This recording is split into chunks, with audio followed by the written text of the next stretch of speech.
दुनिया का बेताज बादशाह है, समझने वाला सन की तानाशाह है डोनाल्ड ट्रंप, जो आप खुद को सुरक्षित महसूस नहीं कर रहा है। नमस्कार, मैं मुकेश उदैनिया, आप देख रहे सीधे बोल यूपी।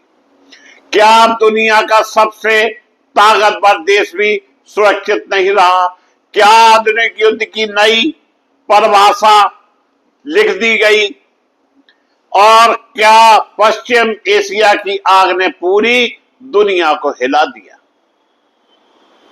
आज पूरी दुनिया की नजरें टिकी हैं ईरान, यूनाइटेड स्टेट और इजराइल के बीच बढ़ते संघर्ष पर, जहां मिसाइलें सिर्फ आसमान नहीं चीर रही बल्कि सुपर पावर की छवि को भी चुनौती दे रही है।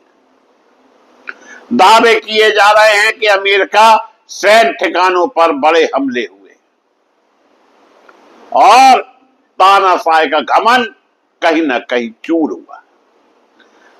कई रिपोर्टों में अमेरिकी सैनिकों के मारे जाने और सैकड़ों घायल होने की बात सामने आई। हालांकि अमेरिकी प्रशासन सीमित नुकसान की बात कह रहा है, लेकिन उसकी ना बात पे भरोसा है, ना उसकी जबान का भरोसा है। लेकिन सोशल मीडिया, अंतर्राष्ट्रीय विशेषज्ञों और पश्चिम एशियाई मीडिया में लगातार सवाल उठ रहे हैं कि अगर सब नियंत्रण में है तो फिर लगातार हाई अलर्ट क्यों? ईरान ने जिस रणनीति का इस्तेमाल किया उसने पूरी दुनिया को चौंका दिया। वास्तविक रूप से ईरान का सीना 56 इंची का है। हमारे विश्वगुरु जरूर कहते हैं कि हम विश्वगुरु हैं, लेकिन हमारे विश्वगुरु के किसी देश में कोई चेले नहीं है। उसने अमेरिका की ऐसी की तैसी कर दी और उसे सबक सिखा दिया। अमेरिका को नहीं आशा थी कि इतना लंबा युद्ध चलेगा।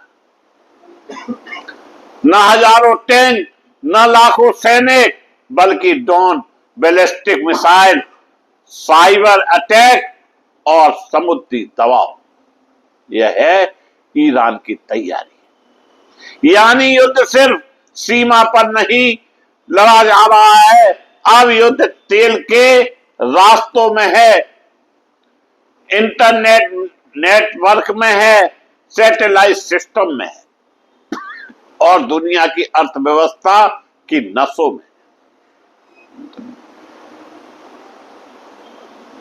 स्ट्रेट ऑफ हॉर्मुज का नाम आते ही पूरी दुनिया के तेल बाजार में हलचल मच जाती है। अगर यह रास्ता प्रभावित होता है तो एशिया से लेकर यूरोप तक ईंधन संकट गहरा सकता है।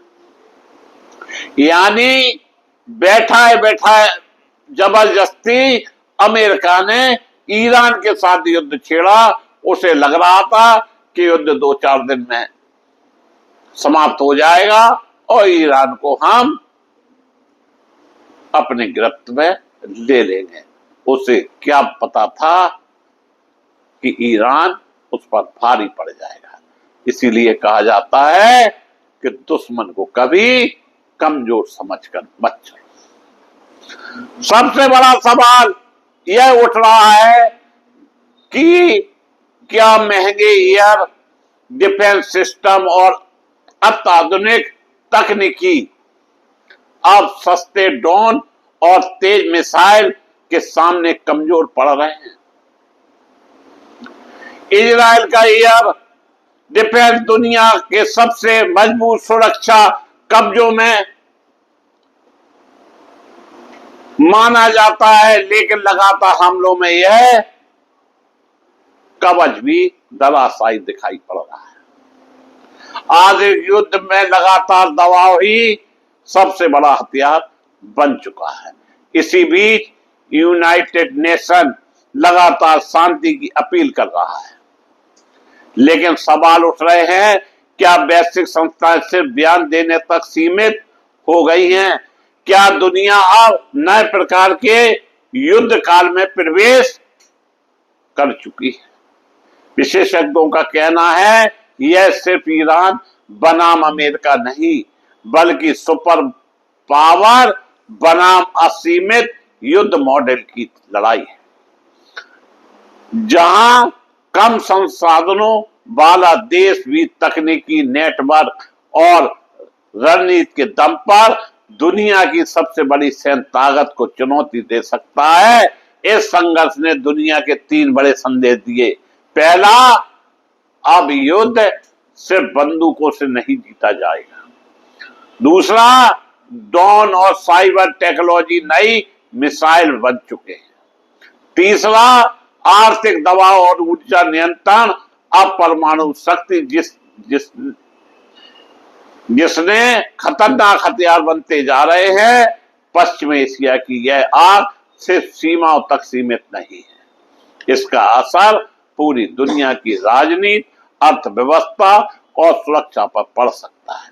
और दुनिया अब देख रही है कि 21वीं सदी का युद्ध आखिर कितना बदल चुका है।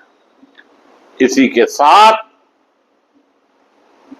आप सभी को पुनः धन्यवाद देता हुआ आप सबसे निवेदन करता हूं कि आप चैनल को सब्सक्राइब जरूर करें।